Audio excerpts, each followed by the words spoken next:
When I moved into my new home on Maple Ridge Lane, I wanted peace, privacy, and space. After years in the city, this suburban spot felt like freedom. Tall pines, birds at dawn, no noisy neighbors, or so I thought.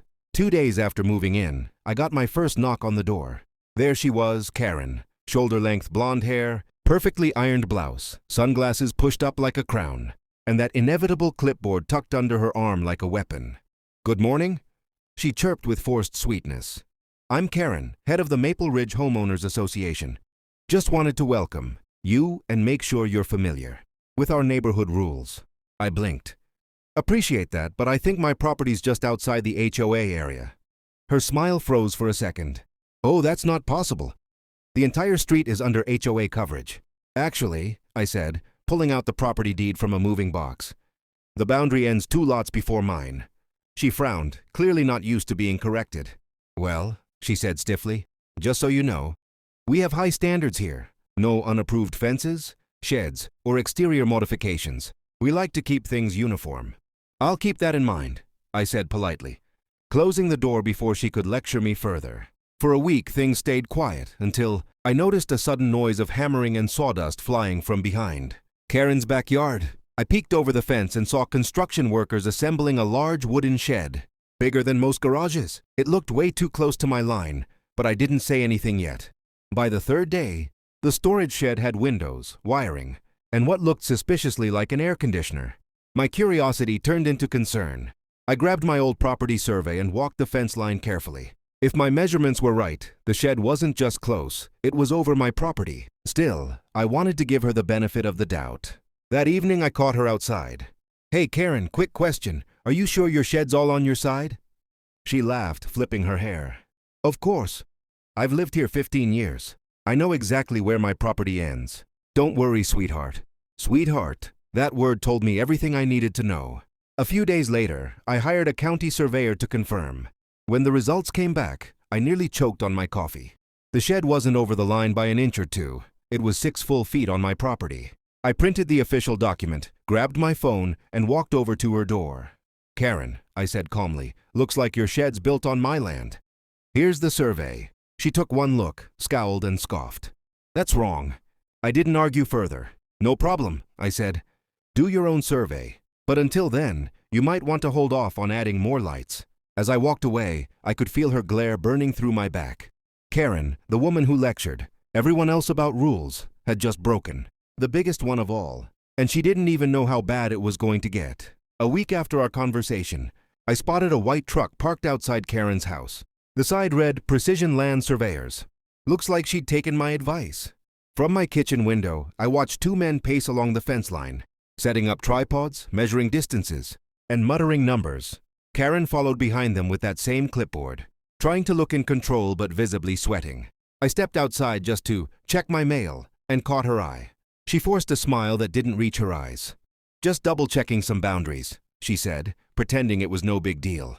"Sure," I replies. I crossed my arms. 6 feet isn't a few inches, Karen. That's a quarter of your shed." She sighed dramatically. "I could offer some kind of compensation, perhaps? Or maybe we could call it a shared boundary space?" "Shared boundary?" I raised an eyebrow. "So I let your shed stay on my land, rent-free?" Her lips pressed into a thin line. "You don't have to be difficult. We're neighbors. You wouldn't want to create tension in the community." There it was, the HOA tone, the veiled threat wrapped in politeness. "I'm not creating tension," I said evenly. "You built something on my property without permission. That's called encroachment." For a moment, she looked like she might explode. Then she took a deep breath and smiled. "Fine, I'll talk to my builder about moving it. It'll be handled." Of course it wasn't. Weeks passed. The shed stayed exactly where it was. Every morning I saw her coming and going, pretending nothing happened. So I took the next step. I called the county office, filed a property rights complaint, and within a few days, a zoning officer showed up. He examined the survey reports from both sides, took a look at the shed, and said the words I'd been waiting for. "Yeah, this structure is clearly encroaching. It needs to be moved, or a formal land use agreement must be made." Karen was standing right there, arms crossed, glaring daggers. "A what agreement?" The officer replied calmly, "If you don't remove it, you'll have to pay the owner, him, for using his land." I could practically see her blood pressure spike. "Pay him? For a mistake my contractor made? Doesn't matter who built it, the officer said. It's on his land. That's the law. The officer handed both of us copies of the report and left. Karen turned to me, face red. You really went to the county over this? Unbelievable. I tried to talk first, I reminded her. You ignored me. Now it's official. For a long moment she just stood there breathing hard, fists clenched, clipboard shaking. Then she muttered, You'll regret making an enemy out of me. I smiled. Funny, Karen, you said that to the wrong person. Because what she didn't know yet was that I wasn't going to demand she tear it down. No, I had a better plan, one that would make her follow the very HOA rules she preached so proudly. And she was about to learn that lesson the hard way. After the zoning officer's visit, the whole neighborhood buzzed with whispers. Word spread fast when it involved Karen, the self-proclaimed queen of Maple Ridge HOA. By the next morning, 3 of her fellow board members were at her house. From across my fence, I could hear them talking in sharp, hushed tones. Embarrassment to the association. How could you not verify the boundary? He's within his rights. I sipped my coffee on the porch, trying not to laugh.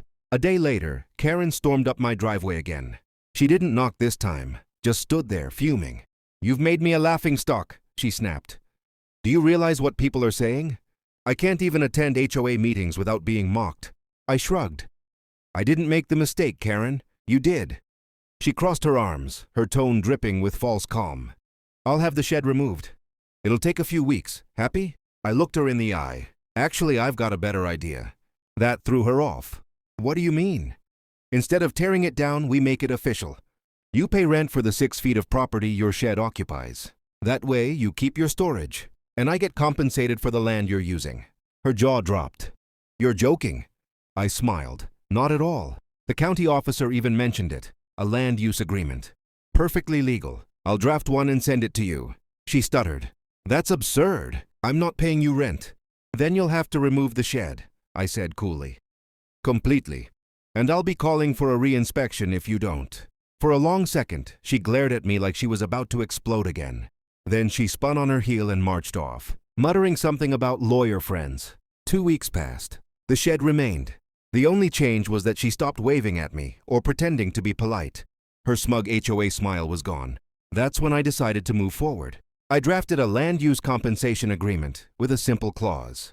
Tenant, Karen Miller, agrees to pay monthly rent of $175 for use of 6.2 feet of property space belonging to owner, Michael Grant. I sent it via certified mail, along with copies of both surveys and the zoning officer's findings. 3 days later, I got a letter back, one that looked like it had been written in pure anger. It was signed by a local lawyer, claiming the rent proposal was harassment. I handed her a pen and the paper. Sign here.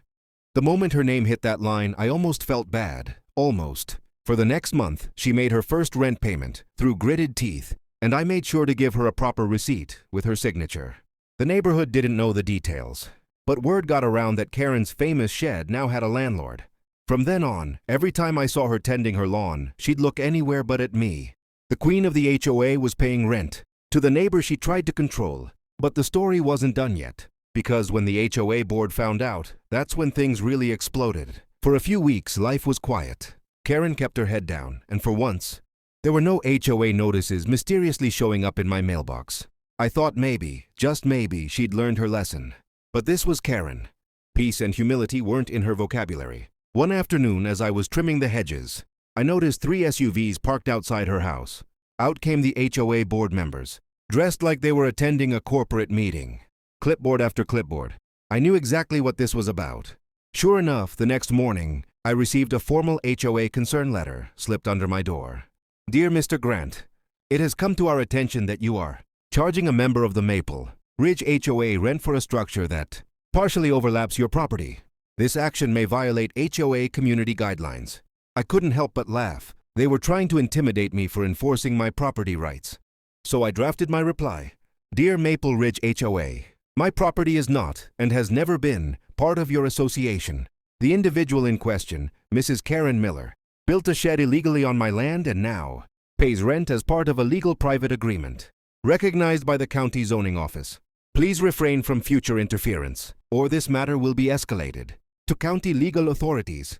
2 days later, the HOA held an emergency board meeting I knew because their clubhouse was directly across the street, and I could hear Karen's raised voice echoing through the open windows. He tricked me into signing it. It's blackmail. I didn't know it was his property. I almost felt sorry for her, almost. Later that week, I got a call from the same zoning officer who'd handled the inspection. He chuckled and said, "You'll love this. Karen filed a complaint claiming you coerced her into paying rent." I asked, "And what did you tell her?" I told her she signed it voluntarily, and the agreement was perfectly legal, he said. "Oh, and I might have mentioned that you're within your full rights to keep collecting rent until she removes the shed." That phone call made my day. A few evenings later, as I was walking my dog, I noticed Karen's yard looked darker than usual. The shed lights were off. Then I saw her standing by it, arms folded, arguing with a man I didn't recognize, probably her builder. He kept pointing at the structure and shaking his head. It hit me, she was planning to move it. Sure enough, by the next weekend, workers arrived with tools, hauling equipment, and trucks. The sound of power drills filled the air. For 2 straight days, as they tried to dismantle her precious storage shed. When it was finally gone, all that remained was a bare patch of grass and a look of defeat on her face. A day later, I received an envelope. Private property, rented space, now available. Every time I sit there with a cup of coffee, I can see Karen glance over and look away in embarrassment. Poetic justice, served monthly, with receipts.